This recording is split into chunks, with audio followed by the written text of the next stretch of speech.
Hey guys, I've had a few people ask for some hip flexor stretches, so I thought I'd run through some hip flexor stretches. Also, I'd actually wanted to add some extra bonus stretches in regards to the hips. So generally, most of the time people are getting tight hips because they're in this seated position.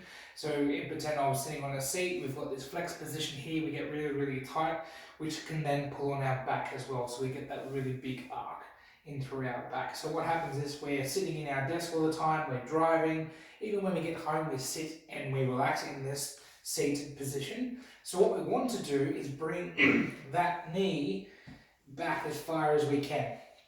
So what we want to do is just pretty much go in the opposite direction.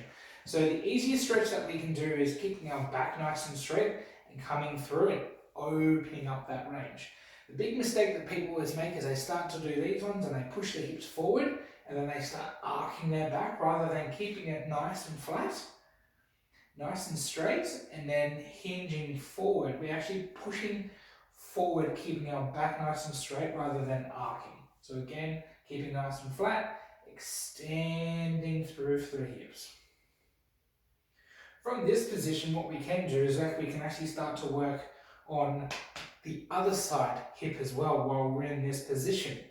So not only when we're typing and being in front of a desk or in a seated position we're in through here, not only do we get shortened here, but we actually get our knee gets pushed in as well. So if I was facing towards you, what actually happens is most of the time when we're sitting, our knee's sitting in. So what we actually struggle is to get our knee out. So from being in this half kneeling position, not only can we extend through the hips, but what we can do is both our hands to the inside of our thigh. We'll actually be pushing our knee out.